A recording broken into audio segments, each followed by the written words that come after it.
এই দেখো, এটা হচ্ছে মুগ পুলি পিঠে। আর মুগ পুলি পিঠে আমার তো ভীষণ ভালো লাগে, ওপরটা ক্রাঞ্চি আর ভেতরটা উফ জুসি জুসি।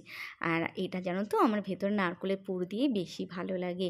কী যে টেস্ট এই পিঠেটা, যারা খেয়েছো তারাই জানো। চলো আজকে তোমাদের দেখাই যে মুগ পুলি পিঠেটা আমি কি করে বানালাম। এইটা হচ্ছে মুগ ডাল, মানে সোনা মুগ ডাল। আর এখানে হচ্ছে আমি কোনো মেপে নিইনি, আন্দাজ করে মুগ ডালটা নিয়েছিলাম। আর নিয়ে ভালো করে শুকনো কড়াতে লাল লাল করে ভেজে নিয়েছিলাম। আর বিশ্বাস করো, এই মুগ পুলি পিঠাটা এত টেস্টি হয়, এত ভালো লাগে, কি আর বলবো। আর এই যে পাশের কড়াইটাও কিন্তু আমি বসিয়ে দিয়েছিলাম মিক্স ডাল, এখানে 7-8 রকমের ডাল মেশানো ছিল। আর আজকে ডালটা যে কি ভালো হয়েছিল, তোমরা তো যদি দেখতে চাও তাহলে তোমাদের আমি একদিন এই ভিডিওটা দেখাবো করে, কেমন। খুব ভালো লাগে এই ডালটা, বিশেষ করে বেগুনির সাথে খেতে। আর এদিকে হচ্ছে আমি ডালটা ভাজা বসিয়েছিলাম। ডালটা কতটা লাল হবে তোমাদের আমি দেখাবো। তো একটু লাল লাল করে ভাজলে সেন্টটা ভালো হয়। আর বিশ্বাস করো, মুগ পুলি পিঠেটা অনেক রকমভাবে করা যায়। যেমন মিষ্টি আলু অ্যাড করেও করা যায়, আবার মিষ্টি আলু না দিয়েও করা যায়। তবে আমার কিন্তু চ্যানেলে এই মুগ পুলি পিঠে এর আগের বছর আমি করেছিলাম, সেটা আছে, ওটার মধ্যে আমি মিষ্টি আলু অ্যাড করেছিলাম। আর আজকে যেটা আমি বানাচ্ছি সেটা আমি মিষ্টি আলু অ্যাড করব না, শুধুই আমি চালের গুঁড়ো আর মুগ ডাল দিয়ে বানাবো। আর পুর তো আলাদা আছেই। আর সব কিছুই আজকে তোমাদের সুন্দরভাবে আমি আজকে তোমাদের করে দেখাবো। আর এই যে আমার মুগ ডাল তো ভাজা হয়ে গেছে, আর ধুয়েও ফেলেছি সুন্দর করে। আর এবার প্রেশার কুকারে বসিয়ে দিয়েছিলাম, আর জল দিয়েছিলাম, আর একটু দিয়ে দিয়েছিলাম লবণ সাথে। এবার আর কি গ্যাস কমিয়ে 2খানা সিটি দিয়েছিলাম। আর এখানে চলো একটা জিনিস তোমাদের দেখাই।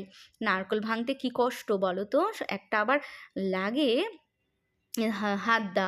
তো আমি এর জন্য এটা নিয়েছিলাম, একটা রডের মতন। আর এটা দিয়ে আমি নারকেল ভাঙি, খুব সহজে খুব সুন্দর ভাঙা যায় জানো তো। আর এই দেখো, 2টো সিটি দিয়েছিলাম গ্যাস কমিয়ে, আর সুন্দর কিন্তু একদম হয়ে গেছে।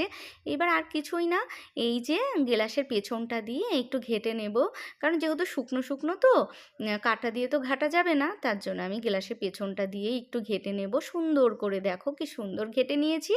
আর এর ওপর মধ্যে আমি দিয়ে দিয়েছিলাম চালের গুঁড়ো। এটা কিন্তু দোকানের কেনা চালের গুঁড়ো, মানে পিঠে করার চালের গুঁড়ো, আমি বলেছিলাম তো এটা আমাকে দিয়েছিল, তাই আমি একটু আন্দাজ করে চালের গুঁড়ো দিলাম। মানে যা মুগ ডাল দেবে তার হাফ চালের গুঁড়ো দেবে, ব্যাস, বেশি চালের গুঁড়ো দিলে আবার ভালো লাগে না। আর এই যে দেখো কি সুন্দর শুকনো শুকনো আঠা আঠা হয়েছে। আমি চালের গুঁড়োটা দিয়ে 5 মিনিট রেস্টে রেখে দিয়েছিলাম, সে 5-10 মিনিট রাখলেও কোনো ব্যাপার না। আর তারপরে দেখো এরকম শুকনো শুকনো হয়েছে। আর এইবার হচ্ছে চলো বাকি কাজটা করি। এই তো আমি কিন্তু দিদিকে বললাম, ভালো দিদি তুমি একটু আমায় নারকেলটা কুড়িয়ে দাও, কারণ পিঠে জানো তো একা হাতে সত্যি খুব কষ্ট হয়, তারপরে বিশেষ করে আমাদের মতন কুড়ে মানুষরা। তো যাই হোক, এবার হচ্ছে আমি, দিদি তো হেল্প করছিলই, আর আমি এদিকে পাশে কি করলাম, এই যে মুগ ডাল আর যে চালের গুঁড়োর যে আমি করে নিয়েছিলাম, মথে নিয়েছিলাম, এইবার এটাকে আবার ঘি দিয়ে সুন্দর করে আরও মথে নেব, সফট করে নেব একদম। তো এইটাও একটু তোমাদের দেখিয়ে দিলাম, যেহেতু একা হাতে ভিডিও বানাই তো কষ্ট হয় ভিডিও করে পুরোটা দেখাতে, তো ওই জন্য তার মোথাটা তোমাদের দেখালাম না।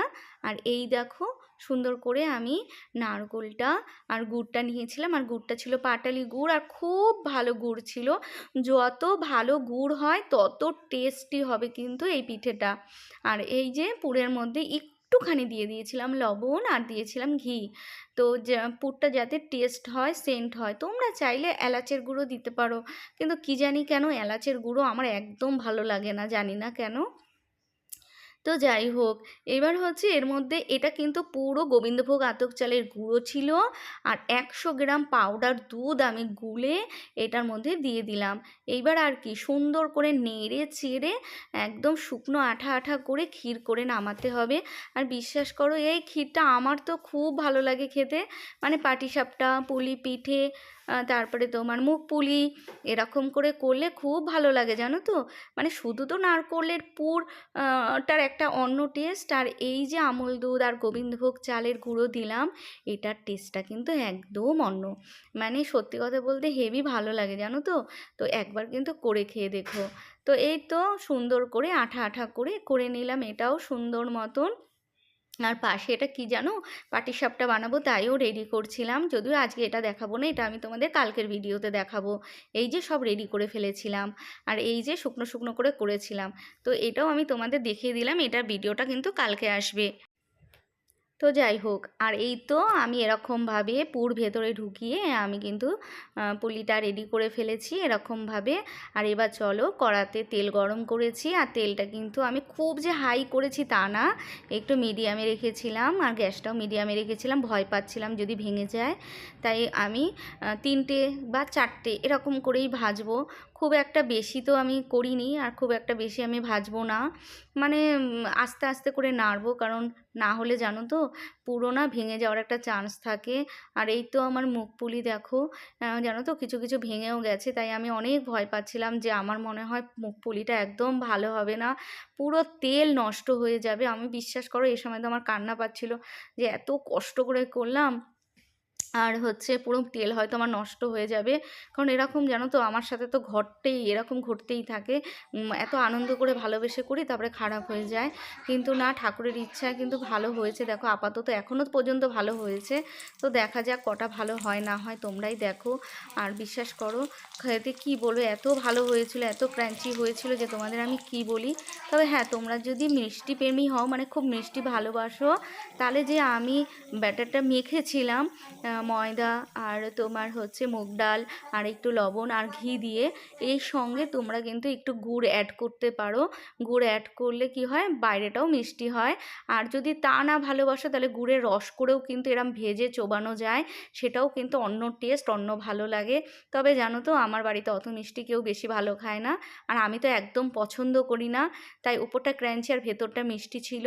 আর এরকমভাবেই আমি কিন্তু করেছিলাম। আমি কিন্তু কোনোটাই গুড়ের রসে ভেজাইনি, আর গুড়ের সঙ্গেও আমি মাখিনি, সেটা তো তোমরা দেখলেই। আর জানো তো, হঠাৎ মনে পড়লো একটু ভেঙে তোমাদের দেখাই, কারণ এরকম আমি দেখেছি ভিডিওতে দেখায়। আমিও চেষ্টা করি একটু সবার মতন দেখাতে, জানি খুব একটা তো ভালো হয় না, খুব একটা ভালো পারি না, তবুও চেষ্টা করি যে তোমাদের একটু দেখাতে। জানো তো, তোমরা একটু ভালো কমেন্ট করলে আমার খুব ভালো লাগে, অনেক আনন্দ হয়, অনেক উৎসাহ পাই। প্লিজ তোমরা কিন্তু কমেন্ট করেই যেও, আর তোমাদের সবার কমেন্টে আমি রিপ্লাই করবো। আজকে এখানেই শেষ করছি, সবাই ভালো থেকো।